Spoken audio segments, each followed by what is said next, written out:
नहीं सुनिए सुनिए, सवाल ये है कि देश बिक कहाँ रहा है ये थोड़ा। अरे भाई हम व्हाट्सएप यूनिवर्सिटी वाले हैं नहीं। आप कौन सी यूनिवर्सिटी? आप डाटा देखिए, आप डाटा देखिए, आप मैं ये इस पर बात हम पूछ रहे हैं, आप डाटा व्हाट्सएप देखिए, आप डाटा देखिए। जिनको हराम का खाने की आदत पड़ गई थी ना, मुफ्त का, जो हड्डराम हो गए थे, फिर केजरीवाल आया, उसने देखो फोन आ गया उनको राहुल गांधी का, निकल लिए। अब रुकेंगे थोड़ी ना। या ओबीसी साहब का आया होगा कि भैया तू यहाँ से निकल जा। अब इनसे पूछिए, फ्री बस यात्रा इनको करनी है। ये हिंदुस्तान बिक रहा, लेकिन मोदी मोदी ही करना है। हिंदुस्तान बिक रहा है कह रहे हैं। बिक रहा है, आपको भी एरोप्लेन भी एरोड्राम बिक रहा है। एरोप्लेन ये दूसरी के बच्चे हैं। पापा एरोप्लेन बिक दिया, पापा रेल बिक गई। अरे रेलवे सही आयोग है दिल्ली के अंदर, भारतीय रेल लिखा होता है या वहाँ पे अडानी अंबानी रेल लिखा है? पहले तो ये पढ़ो। BSNL के ऊपर भारत का नाम लिखा हुआ है या अडानी अंबानी का नाम लिखा हुआ है? पहले जाकर के देखो। तो मतलब मूर्खता की इतनी हद है कि मैं इस सड़क पर चल रहा हूँ, ये लिखा है अडानी सड़क। भारतीय वो नहीं लिखा हुआ।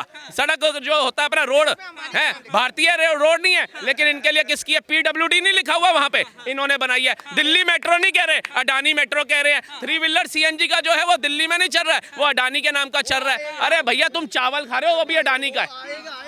ये बताइए, नहीं सुनिए सुनिए, सवाल ये है कि देश बिक कहाँ रहा है ये थोड़ा हमको। अरे भाई हम व्हाट्सएप यूनिवर्सिटी वाले हैं नहीं। आप कौन सी यूनिवर्सिटी? आप डाटा देखिए, आप डाटा देखिए, आप मैं ये इस पर बात हम पूछ रहे हैं, आप डाटा देखिए, आप डाटा देखिए, भारत सरकार का डाटा खोल के देखिए, आपको खुद पता हम आपसे ये पूछ रहे हैं कि आप कौन सी यूनिवर्सिटी से? आपको क्या लगा, आपको मतलब आपको फील नहीं हो रहा, मतलब आपको क्या बताइए तो हम वही जानना चाह रहे हैं। क्या जानना चाह रहे हैं? कौन सा कॉलेज बिक रहा है, कौन सी यूनिवर्सिटी बिक रहा है, कौन सा रोड बिक अब रहा है? भारत सरकार गूगल आपके पैकेट में मोबाइल है, गूगल खोल के अरे आप दिखा दीजिए ना, हम पढ़े लिखे हो गया। अब ये सर, अब जो ये प्राइवेट जो स्कूलें बन रही थी, मनुष्य सब काम कर रहा था। लगाएगा क्योंकि 5वीं के बाद इसको लगा विश्वविद्यालय बिक चुके हैं, बड़े स्कूल हाई स्कूल जो होते हैं बिक चुके हैं, तो ये पेंचर तक ही रह गए। इन्होंने आगे नहीं बना। कलाम साहब बनते होते तो इनको कहने की आवश्यकता होती है। वीर अब्दुल हमीद साहब सेना के अंदर मेजर जनरल बन करके पाकिस्तान के टैंक उड़ा दिया, किसी को बोलना पड़ा था उनको। लेकिन इनका क्या सोच है कि अब्दुल पेंचर ही लगाए, क्योंकि पेंचर 10 से 50 का हो गया है। रोज के 10 पेंचर भी लगाऊंगा, 500 घर ले जाऊंगा, महीने का 15,000 मेरा आ जाएगा।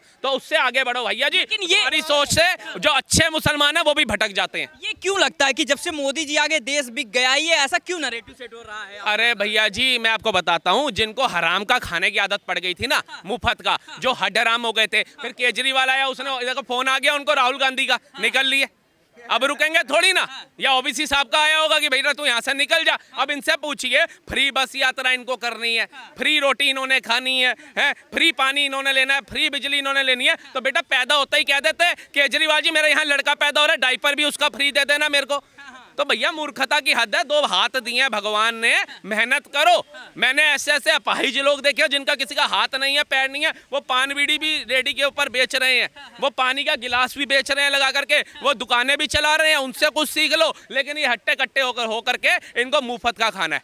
क्यों? क्योंकि टैक्स तो देते नहीं है। इनसे पूछो तुम्हारी सैलरी कितनी है? भैया 15,000 कमाते हैं। 15,000 वाला क्या 1,80,000 रुपये सालाना टैक्स देगा? लेकिन वो बेचारा जो अपनी मेहनत करता है दिन रात है, 24 घंटे टोटल होते हैं, 16 घंटे काम करता है यहाँ से गुड़गांव जाके, उसकी सैलरी अब तो 12 लाख करती, पहले नहीं थी ना 7 लाख तक। उसकी सैलरी अगर 8 लाख 8.5 लाख टाप गई सालाना, तो वो बेचारा टैक्स दे रहा है। और इतनी बातें कर देते, कहते कि व्हाट्सएप यूनिवर्सिटी से पढ़ के आप लोग आते हैं। भाई साहब देखो, इन्होंने अगर सही से स्कूल में पढ़ लिया होता ना, इनको ये बात ही नहीं कहनी पड़ती।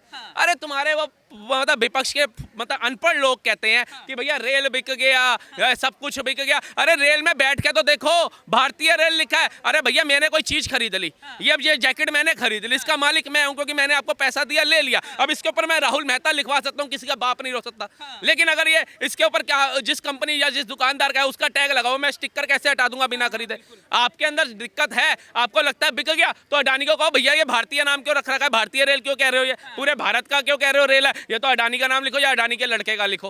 अब इतना मोदी से परेशानी क्यों है लोगों को लगता है? मोदी से इसलिए आसानी और इनको हैरानी है कि इनको क्या था, ये ना गुंडे गुंडे समझते हो। चच्चा हमारे विधायक है, सुनते थे। आज देखते हो कोई कहता है मोदी हमारा फूफा है, सारे कहते हैं देशभक्त है मोदी, युग पुरुष है मोदी, कोई कहता है। लेकिन इनका रुतबा वही है कि गांव का, दूर दराज का, जो इनको कहता है चल बे चाय लेकर के आ, चल बे गिलास लेकर के आ। लेकिन ये अपना रुतबा अपने ग्रुप में जमाने के लिए चच्चा विधायक है। चच्चा तेरा सगा चच्चा है वो।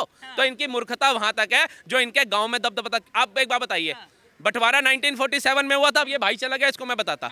1947 में ऑलमोस्ट लोग जो पाकिस्तान से यहाँ आए थे, ठीक है जी, चाहे गुजरात उठा लो, दिल्ली उठा लो, हिमाचल उठा लो, उत्तराखंड उठा लो, MP उठा लो, महाराष्ट्र उठा लो, उड़ीसा उठा लो, त्रिपुरा उठा लो, ये सब राज्य कितनी तरक्कियों पे चले गए। मेहनत करी लोगों ने, तरक्की हो गए। लेकिन कभी आपने देखा यूपी और बिहार हमेशा पिछड़े हुए क्यों रहे? क्यों इतनी गरीबी वहां पे रही? आप क्यों? क्योंकि इन लोगों ने जातिवाद में फंस करके नेता ही ऐसे चुने जिन्होंने अपना विकास तो किया कि मेरी वाइफ भी सांसद बने, मेरा चाचा भी सांसद बने, मेरा भाई भी सांसद बने। वहां बिहार गए, वहां लालू भी मुख्यमंत्री, वो जेल गया, उसकी बीवी मुख्यमंत्री, उसके बाद उसका बेटा मुख्यमंत्री बना दिया, उप मुख्यमंत्री, फिर वो बेटी सांसद, वो पूरा मंत्रिमंडल तो उनके घर चल रहा है। लेकिन बिहार का जो गरीब इंसान है, जिसको ये एक नाम देते हैं दलित है, SC है, ST है, उनको जातियों में बढ़ा बढ़ा करके उनको अनपढ़ रख रख करके ये अपनी वोट बैंकिंग करते रहे। अब ये बेचारे पढ़े ही नहीं, इसको क्या पता मूल चीजें क्या है। अब ये बाजार में जाएगा, इसको पता चलेगा दूध कितने का आता है। बाप को तो हुक्म से कह दोगे पापा 1 गिलास तो दूध पीता हूं, ला नहीं सकते थे। जिस दिन अपनी मेहनत से जाएगा ना, उस दिन पता चलेगा कि दूध की असली उपज है क्या, पैसा कमाया कैसे जाता है। बाप के राज में तो सारों पंखे घर के खुले छोड़ के नीचे उतर जाओ, बिल तुम्हारे बाप ने भरना है। लेकिन जब खुद घर की जिम्मेवारी आएगी, उस दिन आपको पता चल जाएगा भैया मेहनत होती कैसे है, हमारे बाप ने कैसे साइकिलों पे धक्के खाए थे, तो आज हम ये जिंदगी जी रहे हैं। हमें तो अक्ल आ गई, लेकिन इन भाइयों को भगवान ही जाने अक्ल